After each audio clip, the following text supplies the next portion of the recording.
Hello and welcome to this lecture on the topic of Kirchoffs Current Law, which is a subsection of circuit analysis. Kirchoffs Current Law, KCL. KCL states that the sum of current in a complete electric circuit is equal to 0. Mathematically, at any node in a circuit, the sum of current that is entering the node should be equal to the sum of current that is leaving the node. So let's take a look at this example. We have this sort of a junction at crossroads. So we have this current, and this current entering the node. So all of these three currents added together should be equal to this current I out, which is leaving the node. KCL is simply based on the law of conservation of charge.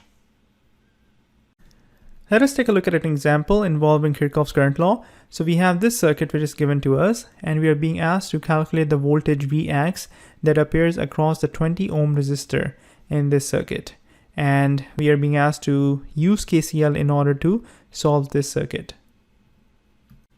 So first things first, you have to recognize that Vx is actually the voltage across the 20 ohm resistor. Let us denote two nodes, node A and node B. So the voltage at node A is called VA and voltage at node B is called VB. So Vx is the difference between VA and VB. Okay, so VA minus VB. Another thing that you can note over here is that VB is actually equal to 10 volts. Although there is no ground indicated in this circuit, you can assume a virtual ground because at this node, all of these nodes are basically, it's a common node. So you can consider it as a virtual ground. So once you consider it as a virtual ground, then you can clearly see that VB will be equal to 10 volts. So we can write a KCL at node A, okay? And when we write the KCL at node A, we have to keep track of the currents that are entering into the node and the currents that are leaving the node. So you can make a judgment call in terms of the direction of currents. So it's pretty obvious that the 0.5 amp current source is going to be injecting current into this node, okay? Similarly, the current that is passing through the 20 ohm resistor, I've assumed that it is entering the node because it is backed by a 10 volt voltage source. So when you have a power source connected, okay, then obviously the power source will be pushing current out of it, right? So current will be entering out of this positive terminal. So it is safe to assume that the direction of current through the 20 ohm resistor will be like this, okay? So that leaves us with only one branch, which is the 30 ohm resistor branch. And since current is entering into the node from the 0.5 amp source and the current is entering from the 20 ohm resistor as well, then it is safe to assume that the 30 ohm resistor current will actually have this direction. So once you establish this current direction, and again, even if your current directions are assumed to be incorrect, you will just see a negative sign appearing across it. So it's not a big deal. You just have to be consistent. Okay, so using these current directions, we can see that the current passing through the 30 ohm resistor would be VA minus 0. So VA is the voltage that appears on this side of the 30 ohm resistor, and 0 is the voltage that appears on this side. So remember, we've assumed a virtual ground over here. So VA minus 0 divided by 30 ohms is equal to the current that passes through the 20 ohm resistor and the current that enters into this node A by the current source. So the current entering is 0.5 amps and the current passing through the 20 ohm resistor is simply VB minus VA divided by 20 ohms, and we already know that VB is equal to 10 volts. Remember, the current will always go from a higher potential to a lower potential. So I'm assuming that the 10 volt voltage will basically, because of this direction of current, so we are going from VB to VA, okay? So that's why we are going to do VB minus VA. So from VB to VA, okay, and then divided by the resistance. So your resistance is 20 ohms, VB is 10 volts, and VA is this. So again, all I've done over here, and it's important to understand this piece, all I've done over here is that I've collected the terms, okay? So these are the two terms. This is the current going in, okay? So this is the sum of current that is entering, and this is the sum of current that is leaving the node. Okay, so the sum of current entering the node should be equal to the sum of current leaving the node. And after that, it's simple math. So you can solve this equation for VA and you will end up with 1 amp.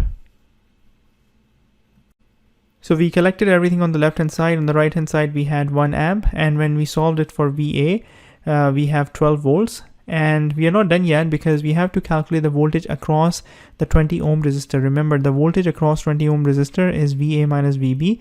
So it is 12 volt minus 10 volts, which is 2 volts. Let us now take a look at this example. This circuit looks slightly complicated, but when you systematically look at it, it's not that difficult.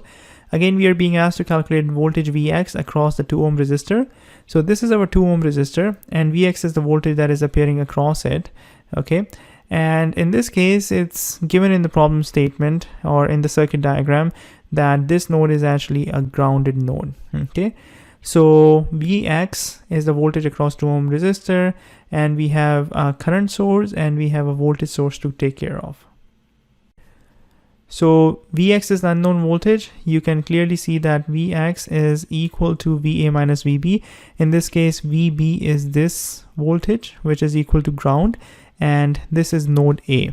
Okay, so the positive terminal is VA and the negative terminal is VB.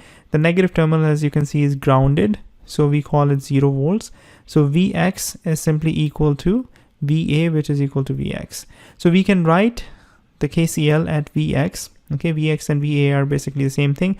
When I say I'm writing a KCL at Vx, I'm basically writing KCL at this point. Okay, so you can see that we have a current source. So the current source is injecting current into this node, and at the same time we have a voltage source. So whatever current is being injected by the voltage source will actually be in this direction. I think it's common sense. And then the sum of these two currents will be equal to the current that is leaving this node, and that happens to be the current that will flow through the 2 ohm resistor. So we can set up our KCL equation like this. So we have, this is the sum of current that is entering, so I'll call this I in, and it has to be equal to I out, sum of all the currents leaving. So the current entering, the first one is pretty simple, 4 amps by the current source, and then we have 10 volts minus Vx divided by 4 amps. Again, if you look at it, I'm assuming the direction of the current from top to bottom. Okay, so this is the direction of the current through the 4 amp. So current will flow from higher voltage to lower voltage. The higher voltage in this case happens to be 10 volt. The lower voltage happens to be Vx. Okay, so 10 volt minus Vx divided by the resistance, and the resistance is what? 4 ohms. And on the right hand side of the equation, we have to set up the current that is leaving the node, and the current that is leaving the node happens to be Vx minus 0 volts. Okay, so this is Vx and this is 0 volt divided by 2 ohms. Then it's just a matter of solving this equation, rearranging and solving it for Vx. When you rearrange and solve it for Vx, you'll find that Vx has a value of 8.6 volt. So 8.6 volt is appearing across this 2 ohm resistor, and we were able to determine it by using KCL. Let us now take a look at a practice problem from the study guide. In this problem, we are being asked to calculate the current that is passing through the 5 kilo ohm resistor in the circuit. So this is the 5 kilo ohm resistor. We have 2 voltage sources to take care of, and we need to calculate what is the current that is passing through this 5 kilo ohm resistor. So again, we can use KCL to solve this problem, and we can observe that each of these voltage sources is going to be pumping current out of it. Okay, so 10 volt voltage source is going to be pumping current out of it, so that is into this node. Okay, and similarly the 5 volt voltage source is going to be pumping current out of the voltage source into this particular node. Once the current from these two sources arrive at this node, then obviously it is going to find an exit point, and it will exit this node through the 5 kilo ohm resistor. So these are the directions of the current that are intuitive. Again, you don't have to worry about being right about these directions. As long as you keep track of the sign of the polarity, you can always readjust them at the end. So at this particular node, if you were to write the KCL, then this KCL would look like this. So we have 10 minus V. So V is the voltage at this point. So 10 minus V. So we have 10 volts over here. This is the higher potential. So 10 volt minus V divided by 10 kilo ohm. So that would give us the current that is passing through the 10 kilo ohm resistor in this direction. And similarly, we have current entering from the 5 volt voltage source as well. So that would be 5 minus V. So 5 is a higher voltage and V is the lower voltage. So 5 minus V divided by 2 kilo ohm. So that will give us this current. So these two currents are your summation of I in. What is your I out? Your I out is simply this voltage V minus 0 volts divided by 5 kilo ohm. Once you've correctly set up the KCL equation, the next steps are pretty simple because you just have to solve the equation for V, and you can do that by rearranging the equation. You'll find that V is equal to 4.375 volts. Again, in this case, we were able to determine the current passing through this particular resistor by using KCL. And in order to make good use of KCL, you have to be careful with your assumptions. Okay, be consistent with your assumption. If you're assuming the current to be entering this node and this current to be entering this node and this current to be leaving this node, you have to make sure that the voltage differences that you set up in the numerator, right? So this voltage in the numerator, the voltage difference that you're setting up in the numerator, it tells me that the current is flowing from the 10 volt to this particular node, which I'm indicating as V. Similarly, this numerator voltage difference tells me that the flow of current is from this voltage source to this node. Okay, if you were to write this as V minus 5 divided by 2 kilo ohm, then this basically means that the current is flowing from this V to the 5 volt battery. Okay, so you have to have a practical sense of what these differences mean, and then you will be able to solve any circuit with KCL with ease. Now there are some circuits we'll see in the next lecture which are much more easier to solve with KVL. In fact, this particular circuit can be easily solved with KVL as well, but some students prefer KCL because handling the equation is much more easier. Coming up with this equation is relatively easier, and then it's easier to simplify as well. But if you have a lot of voltage sources, then KVL can also be a good option. So we were supposed to find the current actually, so I forgot about that. This was just the voltage. So your current through the 5 kilo ohm resistor is simply the voltage divided by the 5 kilo ohm resistor, and it happens to be 875 microamps. Let us now take a look at another practice problem from the study guide. In this problem, we are being asked to calculate the current that passes through the 1 kilo ohm resistor in the circuit given below. So this is the 1 kilo ohm resistor that we are interested in. We only have one current source, and you can see that as the current enters into this particular node, it will split, okay, it will divide into two branches. And what I'm going to use in order to solve this particular circuit is the current divider rule. Current divider rule is pretty simple, and it is ideally suited for scenarios where you have one total current entering into a node and dividing itself into multiple branches. Okay, in this case we only have to calculate, we only have two branches, so it's relatively simple, but the general form of the current divider rule can be used for multiple branches as well. So I have Ix, which is the current that is passing through the branch containing the resistor Rx. So Rx is, in this case, the sum of the resistors in this branch. Okay, so Rx is not simply equal to 1 kilo ohm. Rx is equal to 1 kilo ohm plus 5 kilo ohm. This is a mistake that students make, because you got to remember that when the current enters this particular node, if it is to enter in one of these two branches, it will see the total resistance. It will not only see the 1 kilo ohm resistor, it will see the 1 kilo ohm plus 5 kilo ohm resistor. Okay, so the total resistance offered by this branch is the series resistance of 1 kilo ohm and 5 kilo ohm. And if the current was to enter this branch, then it will only see 10 kilo ohm resistor. Okay, so it's an important point to remember. Although we are only calculating the current through 1 kilo ohm, but the current that passes through 1 kilo ohm is the same current that will pass through the 5 kilo ohm, because 1 kilo ohm and 5 kilo ohm are actually in series. And when you have a series arrangement, the current passing through the series resistors is always equal to each other. So this current I will be the same current that passes through this R1 and R2 and up to Rn.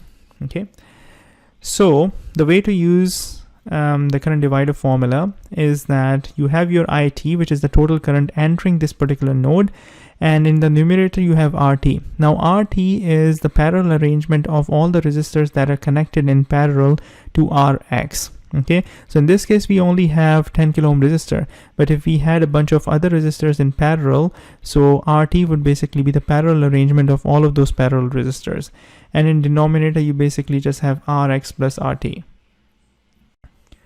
So now it's just a matter of substituting the quantities that we know. IT is equal to 5 milliamps, Rx is equal to 6 kilo ohm as I just explained to you, and RT is equal to 10 kilo ohm. Just remember that this RT is a parallel arrangement. Again, I'll just explain this. It will take a couple of seconds to explain this. So if I had R1, R2, R3, and this 10 kilo ohm resistor, then this RT would be the parallel arrangement of R1, R2, R3, and the 10 kilo ohm resistor. Okay, so now it's just a matter of plug and play. We'll substitute these values in this formula, and then we'll be able to calculate the value of Ix.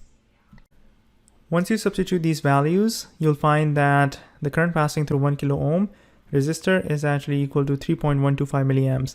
Now this is the same current that is going to pass through the 5 kilo ohm resistor as well.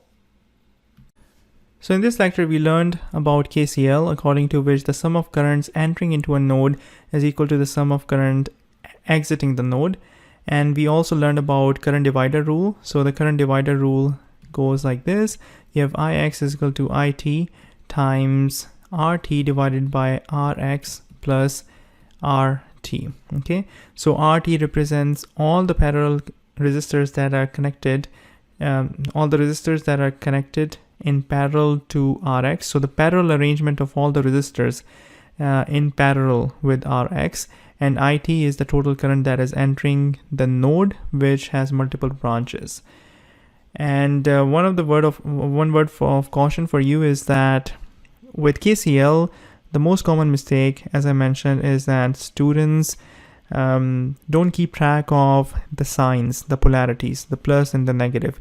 It's very important to keep track of the signs and be careful with how you are drawing the direction of current in a node and how you're setting your equation up. Okay, so if you are setting your equation up in a way which actually reflects the current exiting a node, whereas you are assuming it to be entering the node, then that will most likely result in an incorrect answer, because the common tip that I provided you is that current flows from high voltage to low voltage. So in the numerator, if this is a higher voltage and this is a lower voltage, so your equation should be something like this: VA minus VB divided by your resistance. If you write this as VB minus VA divided by the resistance, then current is actually not flowing in this direction. The current will actually be flowing in the opposite direction, and you'll most likely carry this throughout the rest of the calculations. And although you might come up with a number, but that particular number, whether it's a current that you're calculating or the voltage that you're calculating, will be incorrect, because somewhere along the way you change the polarity without realizing it. So it's very important to keep track of the direction of the current, because that really impacts your final answer. And in terms of assuming the direction of current, when you are setting the KCL equation, you can use common sense. So if you have voltage source or the power source or any or a current source, right? If the current source is given, then obviously the direction of current is like this. If a voltage source is given with the positive and negative setup like this, then you know that the current flows from the positive to the negative. So it's safe to assume that the direction of current would be like this. But even if the direction of current is not exactly correct in the first round, then your answer will end up with a negative current, okay, negative amps. So negative amps basically mean that this is the magnitude. Magnitude is correct, but the direction of the current is opposite to what you assumed. If you found this preview lecture helpful, I'm confident that you will also greatly benefit from the full course that contains over 150 plus lectures and covers all the topics that are found in the latest NCEES FE Electrical and Computer Exam specification.